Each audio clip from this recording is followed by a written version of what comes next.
What's going on, everyone? Chris here with Clutter Reduction Junk Removal, and today we are headed to a storage unit to clean out a 4x6 or a 4x8 cage storage unit. So not a crazy amount of stuff. I quoted her a half of a truck depending on the total size of everything because you have to figure height. And she says that she found out about me through the storage unit manager, who is somebody I brought cards to a while ago. So when I see her again, I'll thank her for referring me, and then I'll go ahead and give her a couple of more just in case she's running low, if she's there. And also, I'll try to find out her name. And what I'll do is when I go back home, I'll go ahead and fill out like a gift card for Starbucks or Dunkin' Donuts, whatever is closest to the storage unit. And I'll just mail them a thank you card and I'll put that in there and address it to that manager. And that's something I like to do after a while because they have no need to refer me. Like there's other junk removal companies. I'm sure other people go by there. But I've been to this storage unit specifically over the course of like a year and a half, at least every couple of months. So they continue to refer me.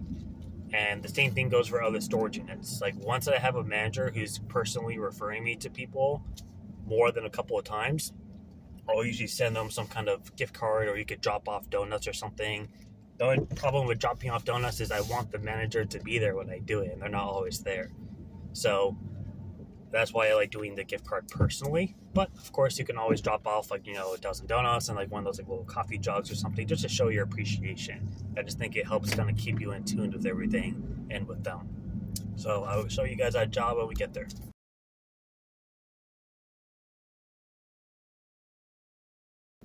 All right, so that job is complete. Took a little under 20 minutes. It was a little bit of a walk. I basically just did 2 speed pack rounds and then 2 trips with the hand truck, and that was it. Everything else fit inside perfectly.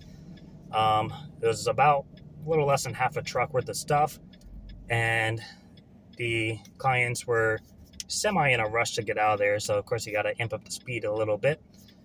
Right now we're going to go to storage, drop off whatever to donate, and then go to. Actually, we're not going to go to the dump because we're going to be going to a person I've networked with in the past. I actually networked with his wife, but he runs like operations of the business. So we're going to be meeting him at 1 o'clock to pick up a couch and a chair and an ottoman. So it's going to be about a quarter load.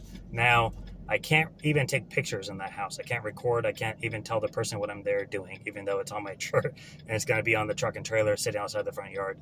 But this is like solely like I'm subcontracting for this guy. So I'm not there to talk about pricing. I'm not there to talk about what I do. Nothing. If they have any questions, I say, go talk to this guy. So it is what it is. But yeah, today we're going to try to organize our garage a little bit because we're having a garage sale right now. It is too full to even really open. So I need to put some stuff in boxes. Kind of just threw everything in there. And then I wanted to go over how I set up my invoices. Now, I can't do like a screen record on my phone, and if I do, I don't know how. Maybe that's not an Android thing. I don't know. Although I had an iPhone, I didn't know how to do that either. So I'm just going to assume I don't know how to do it. Please ignore my ignorance in technology. Ignorance, yes. But I will do screenshots and extend them out and then do a voiceover. So hopefully that helps. So this is the estimate page. You would fill it out the same way as an invoice with the client information, the items that you're charging, if any discounts, tax, and then it'll total it for you. You can take payments through the app. That is optional through a PayPal service.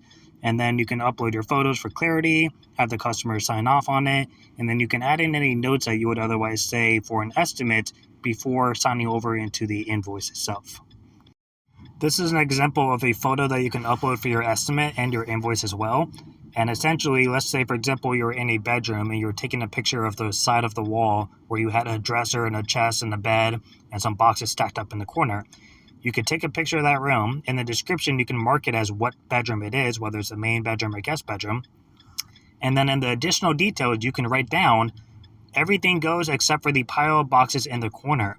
And this way, when you go to do the job and the client says, oh, you forgot some boxes in the corner, you could say, no, we agreed upon in the estimate that was going to stay, that you were going to take that with you when you go back up north. So you're just covering yourself and preventing problems.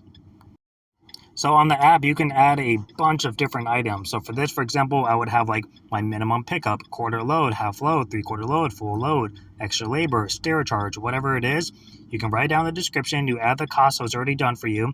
And then you can add in the quantity, you can add in any discounts, and then you add in additional details. Here's a preview of the estimate of what it would look like in the actual email that the customer receives. I blurted out the top part where it has all my information and my logo, but do note that all will be in there, including the customer's information as well. You have your descriptions listed out, you have any notes you would want to add in for clarity, and then your photos would show with any descriptions that you had put. This is your reports page, which will show you by month, every single month of every year, how much money you brought in so far. And it'll also have a drop down for your clients, so you can see how many clients you had and then how many each time used you. And then you can do the same thing for items. So if you're trying to figure out how many full loads did you have this year, it'll show you a tally mark of that number. And then this is the settings page where you can essentially set up your invoice. So you would have your business details, logo, name, contact information. You can kind of design how you want your template to look and any colors added. Your payment information will show any processing fees or instructions for your client to follow up with payment. If you're doing like a net 30 or if you allow them to pay afterwards, you can set up your tax. You can set up if you want to have them sign the estimate through their email so you have proof of signature. You can add in any notes. You can add in how you want to do your invoice numbers, if you want to do randomized or start a default number. And then you can do your expenses and customize it. It's really just a great way to kind of keep everything in one spot. In addition, anytime you fill out an estimate or an invoice, you can send a copy of that to your email so you have a copy of it as well. And then this is just an image from Google showing you what the check mark for the logo of the app looks like, and that's the name, Invoice Simple. So I have found it to be extremely helpful, and I will continue to use it until I find something better. So the thing I like the most about the app is probably its features for the individual breakdowns of estimates and invoices. So I've talked about it before when I give estimates, and I've even done a live estimate before.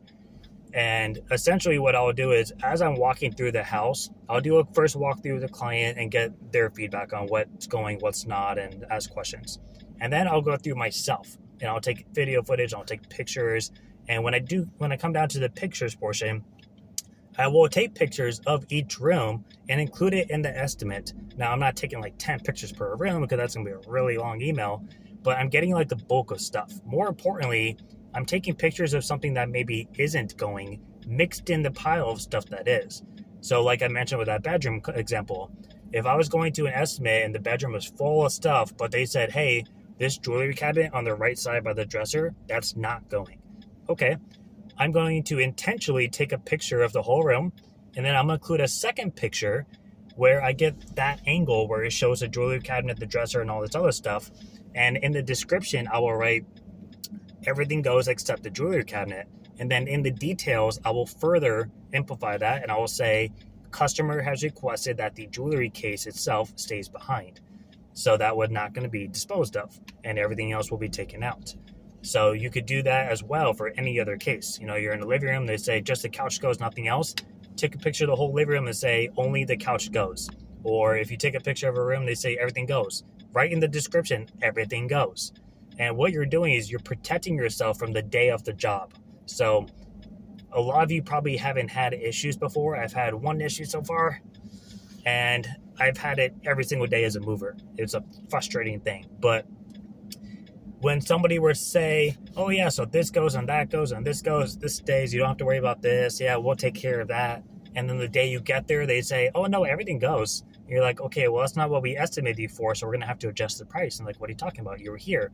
And I'm going to pull up that invoice and say, you see all these pictures that you signed off on? You see how it said that this room you told us not to worry about, and this room you said that everything goes except this one item, and then in this room you said only this one couch goes, and you have picture proof and they signed off on it, that's going to help protect you against that situation.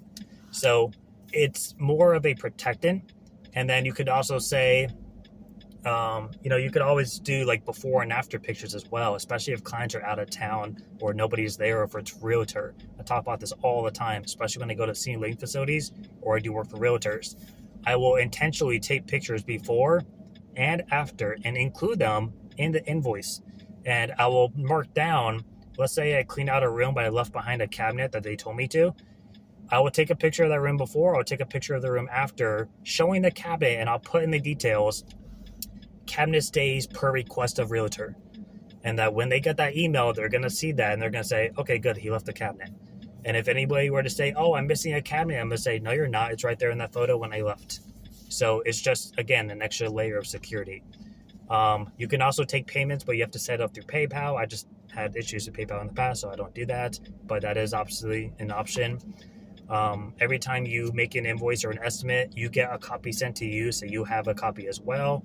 In case the app ever goes down, which is always a possibility, of course, you have all the information for yourself.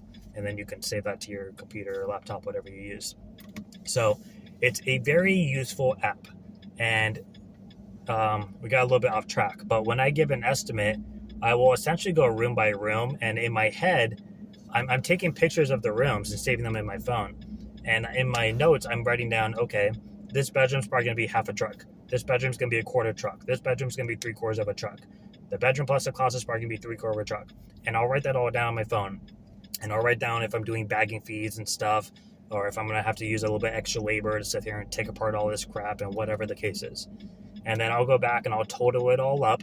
I'll upload the pictures and I'll factor in the price, and then I'll add the pictures and write down any discrepancies of, okay, does this stay, does this go?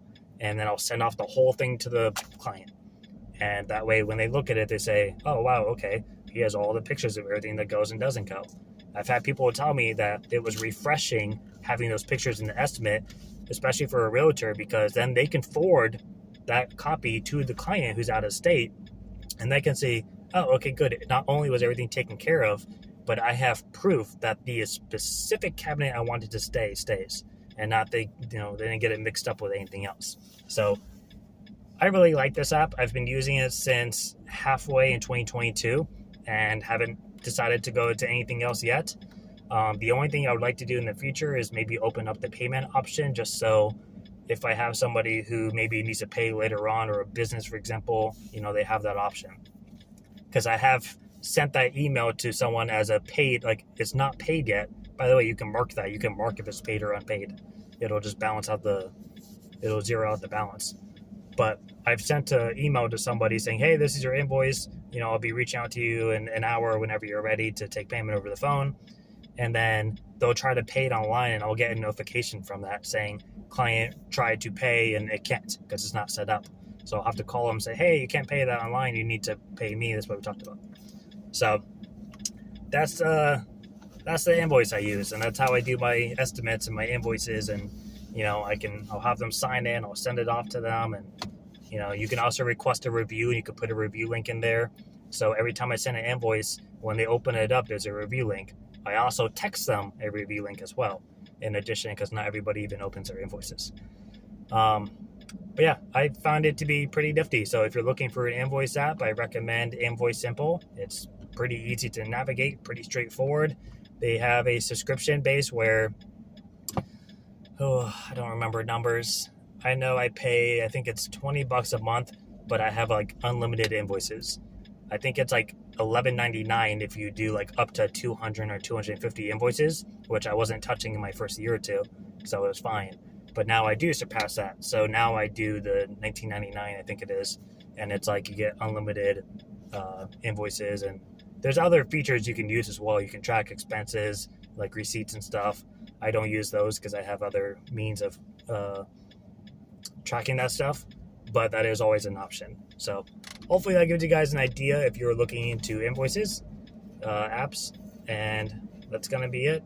I'm going to go take care of my own business and then head off to that job at 1 o'clock, and I will see you guys next time. Bye.